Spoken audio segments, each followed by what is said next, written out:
One पुत्र बजरंगबली की माता अंजनी अपने पूर्व जन्म में इंद्रराज के महल में अप्सरा थी। उनका नाम पुंजिकस्थला था। उनका रूप बहुत आकर्षक और स्वभाव बहुत चंचल था। एक बार चंचलता के कारण उन्होंने तपस्या में लीन एक ऋषि के साथ अभद्र व्यवहार किया।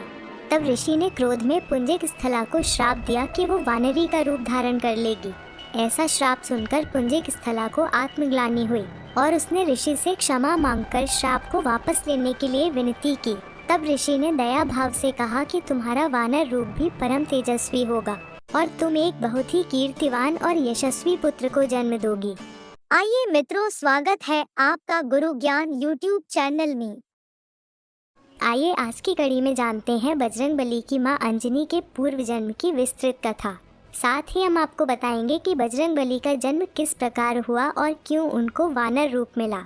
तपस्या में लीन ऋषि से श्राप मिलने के पश्चात एक दिन पुंजिकस्थला से इंद्रदेव ने मनचाहा वरदान मांगने के लिए कहा। तब पुंजिकस्थला ने इंद्रदेव से आग्रह किया कि यदि संभव हो तो वो उसे ऋषि द्वारा दिए गए श्राप से मुक्ति प्रदान करें। इंद्रदेव के पूछे जाने पर पुंजिकस्थला ने बताया कि मुझे प्रतीत हुआ कि वो ऋषि एक वानर है और मैंने उन ऋषि पर फल फेंकना शुरू कर दिए, परंतु वो कोई साधारण वानर नहीं अपितु परम तपस्वी साधु थे।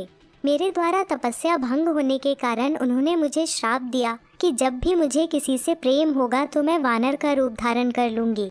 मेरा ऐसा रूप होने के बाद भी उस व्यक्ति का प्रेम मेरे प्रति कम नहीं होगा। इंद्रदेव ने पूरा वृत्तांत सुनने के पश्चात कहा कि तुम्हें धरती पर जाकर निवास करना होगा। वहाँ तुम्हें एक राजकुमार से प्रेम होगा जो तुम्हारा पति बनेगा। विवाह के पश्चात तुम शिव के अवतार को जन्म दोगी और इसके पश्चात तुम्हें श्राप से मुक्ति मिल जाएगी। इंद्र के वचन सुनकर पुंजिकस्थला अंजनी के रूप में धरती पर निवास करने लगी।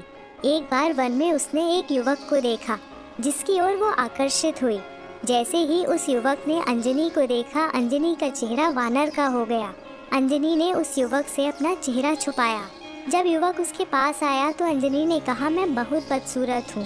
परंतु जब अंजनी ने उस युवक की ओर देखा तो वो भी वानर रूप में ही था। उस युवक ने बताया कि मैं वानर राज केसरी हूँ और जब चाहूँ तब मनुष्य रूप धारण कर सकता हूँ। दोनों को एक दूसरे से प्रेम हुआ और वे विवाह के बंधन में बंध गए। कुछ समय पश्चात जब दोनों संतान सुख से वंचित रहे तब अंजनी मातंग ऋषि के पास पहुंची और अपनी पीड़ा बताई। तब मातंग ऋषि ने उन्हें नारायण पर्वत पर स्थित स्वामी तीर्थ जाकर 12 वर्ष तक उपवास करके तप करने के लिए कहा।